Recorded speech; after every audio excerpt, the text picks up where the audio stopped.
Hi, Tom Anderson, day 72 of 100 Days of Thankfulness. This is part 12 of Pursuing Your Dream. Today we're talking about the importance of persistence, as well as why I'm so thankful for Peter Castleman. So I have a quote that I came across. Let me see if I can pull that out here. It's kind of a simple quote, but it really got me thinking, and it's about persistence.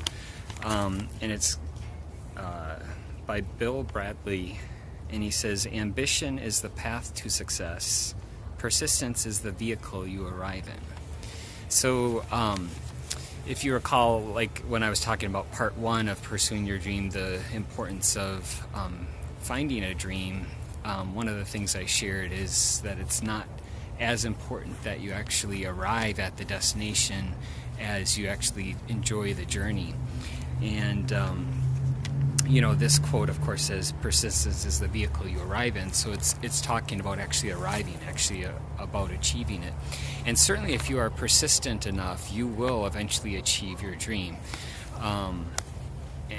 So the thing that really got me thinking, though, was his very first sentence where he says, "Ambition is the path to success." And that made me think about yesterday when I was sharing with you, like, common excuse number 11 was if you're just not feeling inspired when you do your dream. And that got me thinking about the word ambition, how ambition can have sometimes a positive connotation, and sometimes it can have a negative connotation, hence the same blind ambition. So blind ambition is when you have a dream that is very selfish. If your dream is, for example, that someday you want to be rich and famous, and that's it. There's nothing beyond that, being rich and famous, and wanting to make a difference in the world or anything like that. So the question I would have for you, not to say that being rich is a bad thing or being famous is a bad thing, but ask yourself, if to be wealthy is one of your dreams, if you want to be wealthy, what is it you want to do with that wealth? And is it purely selfish, or is it something that you want to do to help change the world?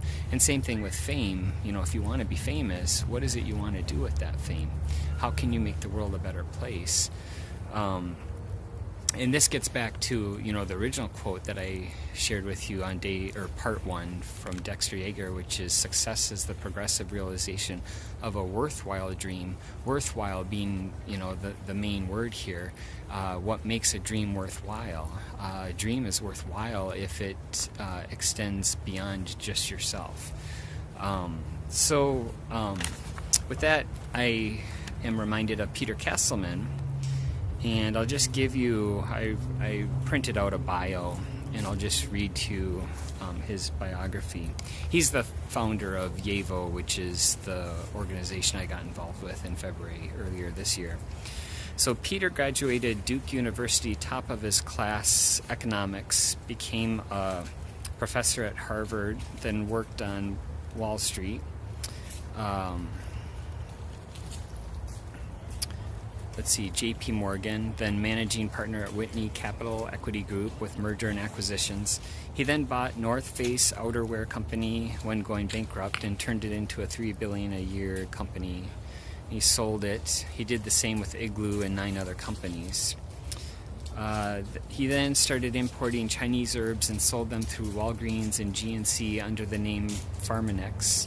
After growing the company to $50 million in sales, he sold the company to Nu Skin, and when Nu Skin turned it into a $1 billion brand, it opened his eyes to the power of network marketing.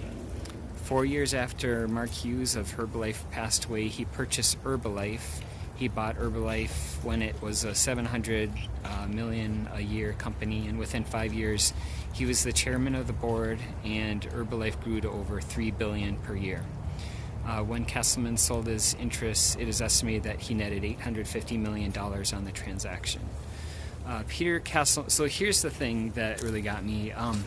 I got to see him talk about, YAVO, which is the company he founded in February. And he shared with us that this had been his dream for over 20 years. And basically what he wanted to do was change the world through healthy food. So he's really passionate about this. And he sees that, his best way of accomplishing that is by starting a multi-level marketing company, which, we now know is Yevo. And he's been working on Yevo for 5 years. So 5 years ago, he started laying the groundwork when he brought a scientific advisory board together, which includes top Harvard, Yale, and UC Davis nutritional professors, top chefs, and renowned formulators. And so that all became reality in February when he launched Yevo. But obviously he's not now saying, okay, I did what I set out to do. I'm there. I'm at my destination. I always wanted to start this company. His real dream is to change the world. He wants to help people to be healthier. He wants to do something about all of these chronic diseases and this obesity problems we're having. And that's, what I think is just so cool about, if this has been his dream for over 20 years, clearly he's been very persistent with it. And, just like I said earlier about how you start with the small successes that lead to bigger and bigger, obviously that bio that I was reading to was all of his, big successes that he had. And so when you have one big success, then that leads to another big success. And then you start, instead of just lining up small successes, you start lining up big successes until you can then go to an even bigger success. And probably the biggest success you could ever have is something that just really is world-changing, something that really impacts the world and makes it a better place. So I wanted to, kind of revisit and redefine this dream as it relates to being persistent, because, it's very, very important that we have a worthwhile dream that we're pursuing in order to stay persistent with it. So thanks again to Peter Castleman.